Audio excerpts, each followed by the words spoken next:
Wussten Sie, dass ausgerechnet der Darm das größte und wichtigste Immunorgan des Menschen ist? Dass der Darm so groß ist wie 2 Tennisfelder und 200 Mal größer als die Oberfläche Ihrer Haut? Und dass im Darm 100.000 Mal mehr Bakterien leben als Menschen auf der Erde?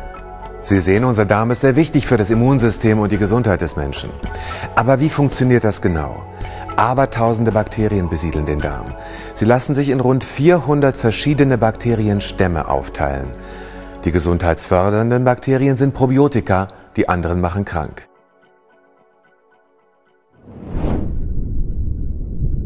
In einem gesunden Darm befinden sich diese Bakterien in einem natürlichen Gleichgewicht. Die guten probiotischen Bakterien haben 2 entscheidende Aufgaben. Erstens steuern sie direkt die Produktion von Immunzellen im Körper. Hierzu docken sie an die Darmwand an und beginnen unmittelbar mit ihr zu kommunizieren. Die Darmwand arbeitet wie eine kleine Zellfabrik. Berühren probiotische Bakterien die Darmwand, beginnen die Darmzellen mit der Produktion von Immunzellen, den sogenannten T-Zellen. Über die Blutbahn werden diese Immunzellen in den gesamten Körper transportiert. Insbesondere in den Schleimhäuten des Körpers wie den Atemwegen bekämpfen sie nun Infektionen und unterdrücken Allergien wie Heuschnupfen oder Asthma. Zweitens bekämpfen gute probiotische Bakterien auch unerwünschte, also krankmachende Bakterien. Ein Überhang dieser schlechten Bakterien kann zu schwerwiegenden Darmerkrankungen führen.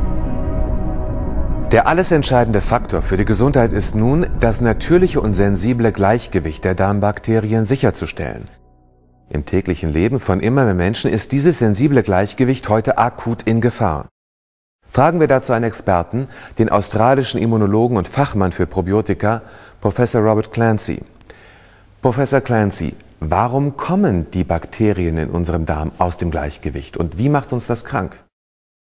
Dieses Ungleichgewicht ist auf unseren modernen Lebensstil zurückzuführen, zum Beispiel auf übermäßige Hygiene in der Kindheit, aber auch Stress, Rauchen und Alkoholkonsum. Zusätzlich können Antibiotika und eine generelle Allergieneigung das Ungleichgewicht verstärken.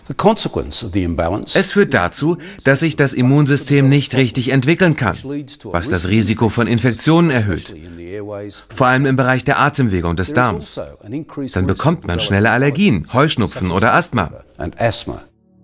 Mit Probiotika, also guten Bakterien, kann man heute dieses Ungleichgewicht gezielt bekämpfen.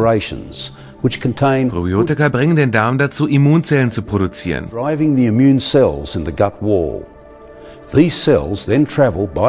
Diese verteilen sich über die Blutbahn im ganzen Körper. Sie bilden das immunologische Orchester und schützen Darm und Lunge, damit diese optimal arbeiten können. So können ernsthafte Allergien und Infektionen vermieden werden.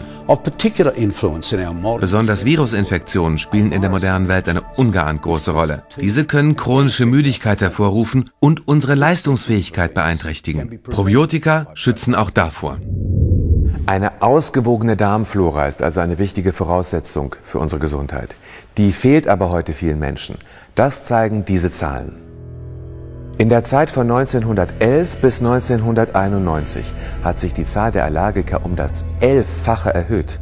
Heute leidet alleine in Deutschland schon jeder 4. bis 5. Erwachsene an einer Allergie. Das sind 20 Millionen Menschen. Was können wir also tun, damit Bakterien, die uns krank machen, nicht die Überhand gewinnen im Darm?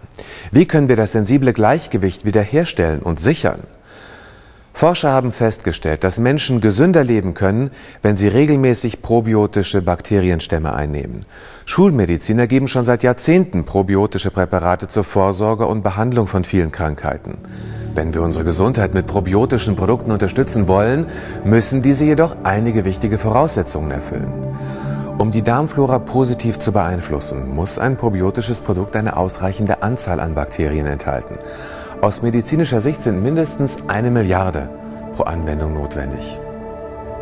Doch nicht nur die Anzahl der Keime pro Anwendung alleine ist wichtig, sondern auch, dass diese probiotischen Keime unversehrt an ihren Bestimmungsort, also in den Darm gelangen.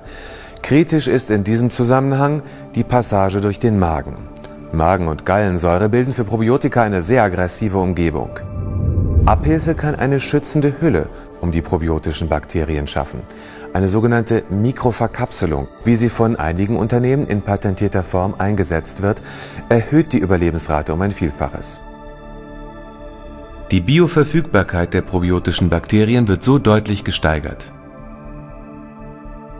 Neben diesen beiden Voraussetzungen ist auch die Art der Bakterienstämme von besonderer Bedeutung. Die Darmflora besteht aus vielen unterschiedlichen Bakterienstämmen. Ein einzelner Bakterienstamm ist daher kaum in der Lage, das komplexe Gleichgewicht der Darmflora wiederherzustellen. Produkte, die Kombinationen möglichst vieler Stämme enthalten, sind hier deutlich im Vorteil.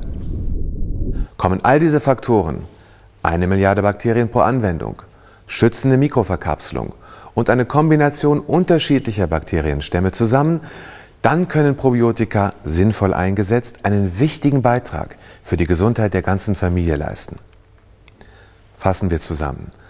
Probiotika haben sich schon tausendfach bewährt. Bei immer häufiger auftretenden Allergien, zur Aktivierung des Immunsystems, nach Antibiotikabehandlung und in Zusammenhang mit chronischen Darmerkrankungen. Vertrauen Sie auf Probiotika, Ihren Schlüssel zu mehr Gesundheit.